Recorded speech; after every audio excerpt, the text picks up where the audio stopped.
വിശുദ്ധ മത്തായി എഴുതിയ സുവിശേഷം 16-ാം അധ്യായം. ഫരിസേയരും സദൂക്കായരും യേശുവിനെ പരീക്ഷിക്കാൻ വന്നു. തങ്ങൾക്ക് സ്വർഗത്തിൽ നിന്ന് ഒരടയാളം നൽകണമെന്ന് അവർ അവനോട് ആവശ്യപ്പെട്ടു.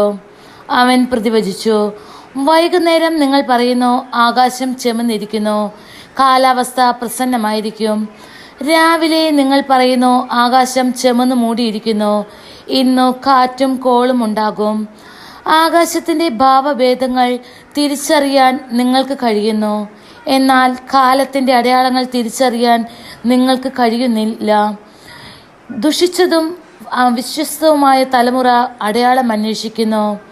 യോനയുടെ അടയാളമല്ലാതെ മറ്റൊരടയാളവും അതിന് നൽകപ്പെടുകയില്ല. അനന്തരം അവൻ അവരെ വിട്ടുപോയി. മറുകരയിലേക്ക് പോകുമ്പോൾ അപ്പം എടുക്കാൻ ശിഷ്യന്മാർ മറന്നിരുന്നു.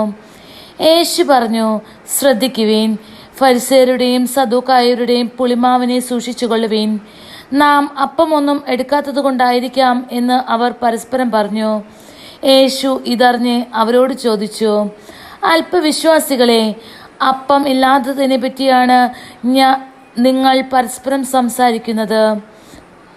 നിങ്ങൾ ഗ്രഹിക്കുന്നില്ലയോ? 5000 പേരുടെ 5 അപ്പം നിങ്ങൾ ഓർമ്മിക്കുന്നില്ലേ?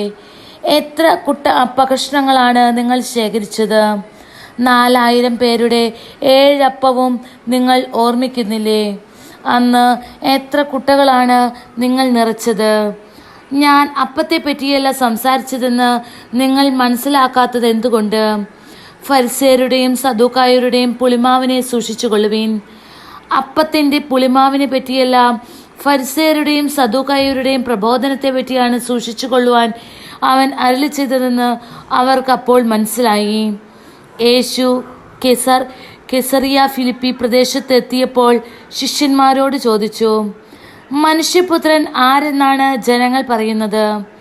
അവർ പറഞ്ഞു, ചിലർ സ്നാപയോഹന്നാനെന്നും മറ്റു ചിലർ ഏലിയ എന്നും വേറെ ചിലർ ജെർമിയ പ്രവാചകൻ അല്ലെങ്കിൽ പ്രവാചകന്മാരിൽ ഒരുവൻ എന്നും പറയുന്നു.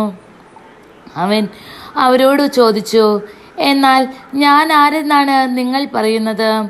ശിമിയോൻ പത്രോസ് പറഞ്ഞു, നീ ജീവനുള്ള ദൈവത്തിൻ്റെ പുത്രനായ ക്രിസ്തുവാണ്. യേശു അവനോട് അരുളി ചെയ്തു, യോനയുടെ പുത്രനായ ശിമിയോനെ, നീ ഭാഗ്യവാൻ. മാംസരക്തങ്ങളല്ല, സ്വർഗസ്ഥനായ എൻ്റെ പിതാവാണ് നിനക്ക് ഇത് വെളിപ്പെടുത്തിയത്. ഞാൻ നിന്നോട് പറയുന്നു, നീ പത്രോസാണ്. ഈ പാറമേൽ എൻ്റെ സഭ ഞാൻ സ്ഥാപിക്കും. നഗര കവാടങ്ങൾ അതിനെതിരെ പ്രബലപ്പെടുകയില്ല. സ്വർഗരാജ്യത്തിൻ്റെ താക്കോലുകൾ നിനക്ക് ഞാൻ തരും. നീ ഭൂമിയിൽ കെട്ടുന്നതെല്ലാം സ്വർഗത്തിലും കെട്ടപ്പെട്ടിരിക്കും, നീ ഭൂമിയിൽ അഴിക്കുന്നതെല്ലാം സ്വർഗത്തിലും അഴിക്കപ്പെടും. അനന്തരം അവൻ താൻ ക്രിസ്തുവാണെന്ന് ആരോടും പറയരുതെന്ന് ശിഷ്യന്മാരോട് കൽപ്പിച്ചു. അപ്പോൾ മുതൽ യേശു തനിക്ക് ജെറുസലേമിലേക്ക് പോകേണ്ടിയിരിക്കുന്നുവെന്നും ശ്രേഷ്ഠന്മാരിൽ നിന്നും പ്രധാന പുരോഹിതന്മാരിൽ നിന്നും നിയമന്മാരിൽ നിന്നും വളരെയേറെ സഹിക്കേണ്ടി വരുമെന്നും താൻ വധിക്കപ്പെടുമെന്നും എന്നാൽ 3-ാം ദിവസം ഉയർക്കപ്പെടുമെന്നും ശിഷ്യന്മാരെ അറിയിച്ചു തുടങ്ങി. പത്രോസ് അവനെ മാറ്റി നിർത്തി തടസ്സം പറയാൻ തുടങ്ങി. ദൈവം കനിയട്ടെ, കർത്താവേ, ഇതൊരിക്കലും നിനക്ക് സംഭവിക്കാതിരിക്കട്ടെ. യേശു തിരിഞ്ഞ് പത്രോസിനോട് പറഞ്ഞു, സാത്താനെ, എൻ്റെ മുൻപിൽ നിന്ന് പോകൂ, നീ എനിക്ക് പ്രതിബന്ധമാണ്. നിന്റെ ചിന്ത ദൈവികമല്ല, മാനുഷികമാണ്.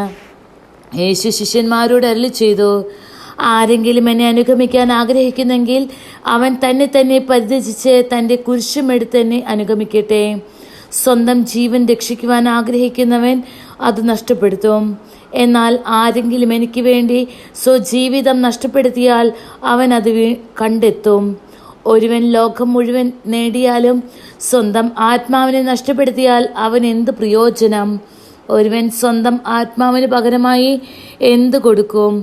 മനുഷ്യപുത്രൻ സ്വപിതാവിൻ്റെ മഹത്വത്തിൽ തൻ്റെ ദൂതന്മാരോടൊത്ത് വരാനിരിക്കുന്നു. അപ്പോൾ അവൻ ഓരോരുത്തർക്കും തങ്ങളുടെ പ്രവൃത്തിക്കനുസരിച്ച് പ്രതിഫലം നൽകും. മനുഷ്യപുത്രൻ തൻ്റെ രാജ്യത്തിൽ വരുന്നത് ദർശിക്കുന്നതിന് മുൻപ് ഇവിടെ നിൽക്കുന്നവരിൽ ചിലർ മരിക്കുകയില്ലെന്ന് സത്യമായി ഞാൻ നിങ്ങളോട് പറയുന്നു.